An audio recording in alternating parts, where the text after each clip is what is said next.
hormat, kemuliaan hanya bagi-Mu Tuhan. Kami bersyukur, kami berterima kasih buat segala sesuatu yang Tuhan sudah kerjakan lewat Roh Kudus-Mu Bapa. Biarlah Tuhan Roh Kudus-Mu terus mengajari, bahkan memberikan kemampuan untuk kami Tuhan menjalani hari-hari kami Tuhan. Karena kami tahu hari-hari ini sangat jahat Bapa yang baik. Karena kami tahu bersama-Mu kami cakap melakukan segala perkara Tuhan. Terima kasih Bapa buat malam hari ini. Kau kumpulkan kami Tuhan untuk memuji, memuliakan nama-Mu. Bapa, biarlah Tuhan Roh Kudus-Mu yang bekerja. Biarlah Tuhan buat hamba-Mu Kau mau pakai Tuhan. Hikmat Tuhan, rahasia firman Tuhan dibukakan. Kau sembunyikan di belakang salib Tuhan. Sehingga apa yang menjadi rencana Tuhan di hidup kami lewat hamba-Mu dinyatakan Bapa yang baik. Terima kasih Tuhan, kami serahkan tetangga kiri kanan depan kami ke dalam tangan-Mu. Engkau memberkati mereka Tuhan. Biarlah dari awal pertengahan sampai akhirnya ibadah kami serahkan ke dalam tangan Tuhan. Biarlah semuanya guna hormat bagi kemuliaan nama Tuhan dan wangi-wangian terhadap Engkau Bapa. Kami ingin memuji, memuliakan Engkau. Terlebih Bapa, ampuni segala dosa dan pelanggaran kami Tuhan, agar kami layak Tuhan menerima berkat yang daripada-Mu. Dalam nama Yesus kami mulai ibadah kami. Haleluya. Amin. Amin. Puji Tuhan, saudaraku, kita akan memuji-muji Tuhan. Kita akan bersorak-sorai tinggikan nama Tuhan. Mari kami jemput jemaat Tuhan sama-sama, kita bangkit berdiri. Kita akan angkat pujian, biar bumi akan berlalu. Amin. Yesus cinta kita. Yesus sangat mengasihi kita.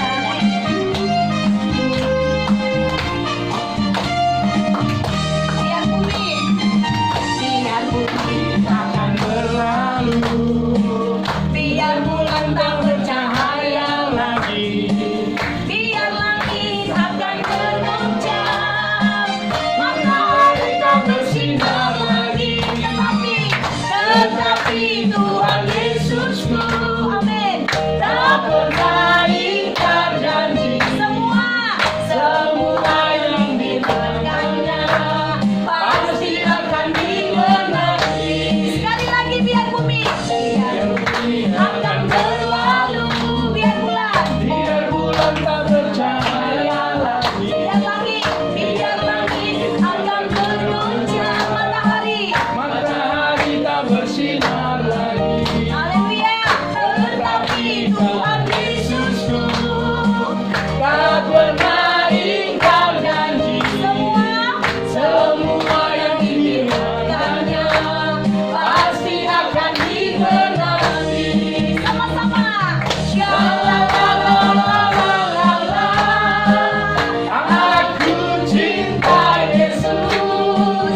cinta istri, istri cinta suami, suami cinta anak, anak suami cinta anak, ya, anak cinta Bapa, saudaraku. Tetapi melebihi Yesus cinta kita semua, saudaraku. Tuhan Yesus tidak pernah melihat dari segi kelemahan kita, tidak pernah melihat, saudaraku, kekurangan kita. Hanya Yesus melihat segala dari segi-segi kebaikan kita, saudaraku. Sebabnya kita bangga menjadi anak-anak Tuhan, menjadi umat pilihan Tuhan, menjadi umat tebusan Tuhan. Karena kita apa? Sudah diberikan kemenangan, saudaraku, kelepasan. Kita tetap cinta Yesus. Selagi masih kita bernapas, selagi masih, saudaraku, kita mempunyai napas hidup, biarlah kita tetap menikmati kasih Allah, menikmati, saudaraku, kuasa Tuhan, bahkan menikmati kebaikan Tuhan. Malam hari, saudaraku, mari kita buka hati kita. Kita mau, saudaraku, merenungkan kasih Tuhan di dalam kehidupan kita. Lewat kebenaran firman Tuhan semak malam ini, saudaraku, kita akan diberkati oleh Tuhan. Kita akan angkat pujian kepada Tuhan.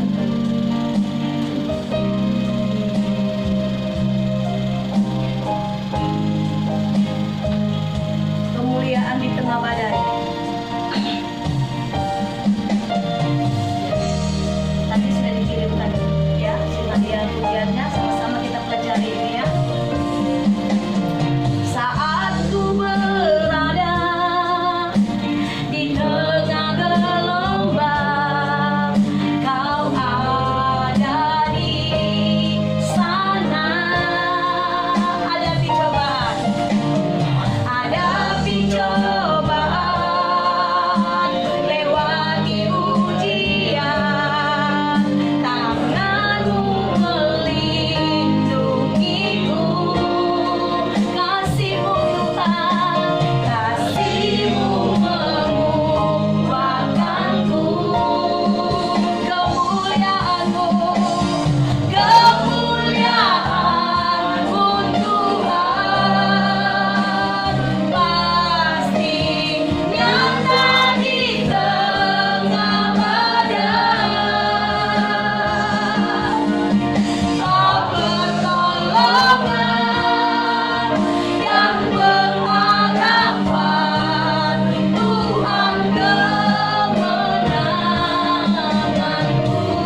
Bapa di sorga, Engkau penolong kami yang setia sekalipun menghadapi berbagai badai. Kami percaya kebenaran meneguhkan iman percaya kami. Urapan Tuhan mengalir, pengertian pemahaman, itulah yang menjadi milik kami. Selamatkan kami, dan kami menyelamatkan banyak jiwa. Di dalam Kristus kami mengucap syukur. Haleluya. Amin. Shalom. Puji Tuhan. Kita kembali belajar firman Tuhan. Saya rindu menabur firman Tuhan dari kitab Kisah Para Rasul pasal 10.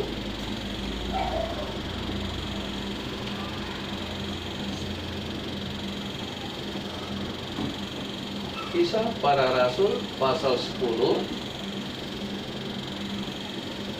Saya akan baca untuk kita ayat 1 sampai dengan ayat 22. Ya. Cukup panjang. Kisah Para Rasul pasal 10 ayat 1 sampai dengan ayat 22. Petrus dan Kornelius. Di Kaisar ada seorang yang bernama Kornelius, seorang perwira pasukan yang disebut pasukan Italia. Ia saleh, ia serta seisi rumahnya takut akan Allah, dan ia memberi banyak sedekah kepada umat Yahudi dan senantiasa berdoa kepada Allah. Dalam suatu penglihatan, kira-kira jam 3 petang, jelas tampak kepadanya seorang malaikat Allah masuk ke rumahnya dan berkata kepadanya, "Kornelius." Ia menatap malaikat itu dengan takut. Ia berkata, "Ada apa, Tuhan?" Jawab malaikat itu, "Semua doamu dan sedekahmu telah naik ke hadirat Allah, dan Allah mengingat engkau. Dan sekarang suruhlah beberapa orang ke Yope untuk menjemput seorang yang bernama Simon dan yang disebut Petrus, yang menumpang di rumah seorang penjamak kulit yang bernama Simon, yang tinggal di tepi laut." Setelah malaikat yang berbicara kepadanya itu meninggalkan dia, dipanggilnyalah 2 orang hambanya beserta seorang prajurit yang saleh dari orang-orang yang selalu bersama-sama dengan dia. Dan sesudah ia menjelaskan segala sesuatu kepada mereka, ia menyuruh mereka ke Yope. Keesokan harinya, ketika orang itu berada dalam perjalanan dan sudah dekat kota Yope, kira-kira pukul 12 tengah hari, naiklah Petrus ke atas rumah untuk berdoa. Ia merasa lapar dan ingin makan, tetapi sementara makanan disediakan, tiba-tiba rohnya diliputi kuasa ilahi. Tampak olehnya langit terbuka, dan turunlah suatu benda berbentuk kain lebar yang bergantung pada keempat sudutnya yang diturunkan ke tanah.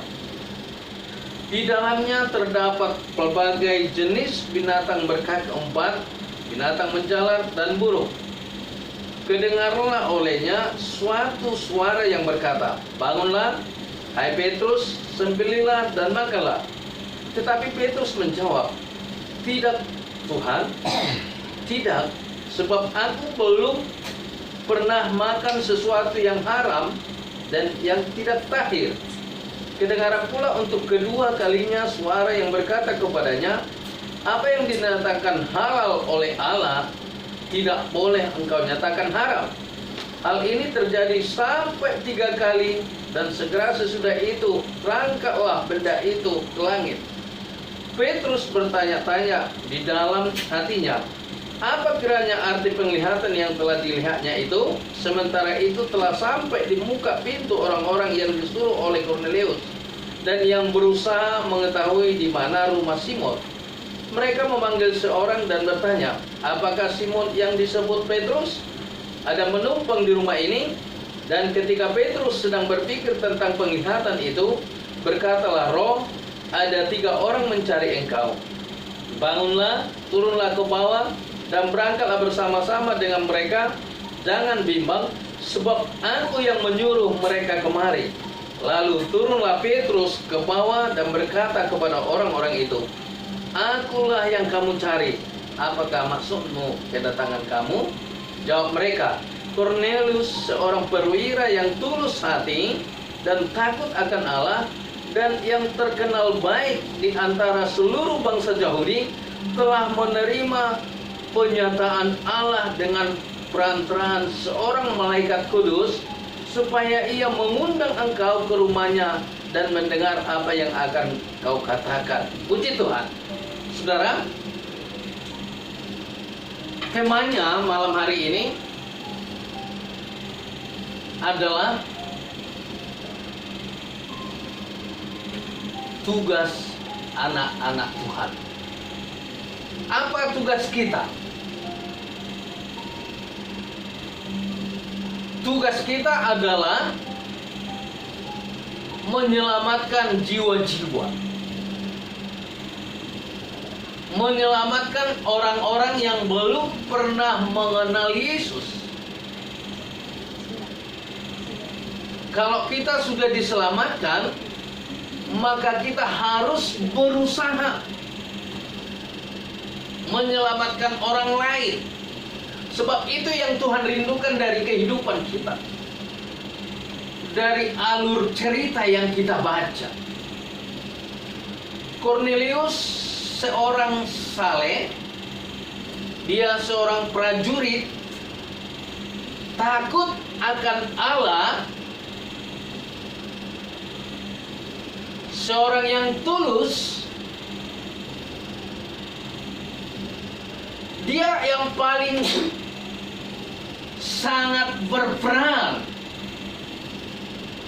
bahkan sangat berpotensi tentang hal yang baik di Kaisar. Ya,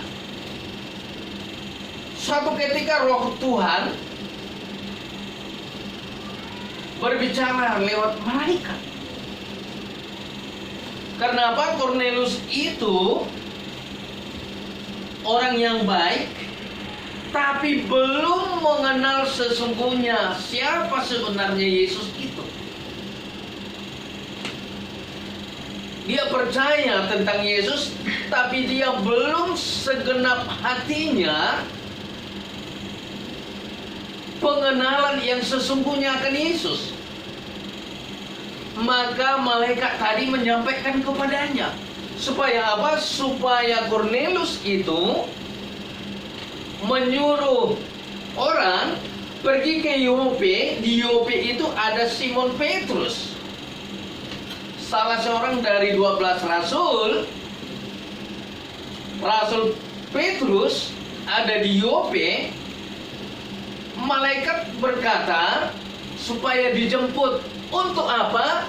Supaya Petrus itu mengajar Kornelius tentang apa?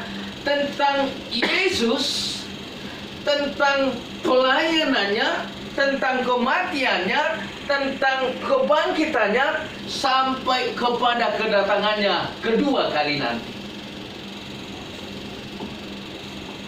Kalau kita perhatikan di pasal-pasal sebelumnya,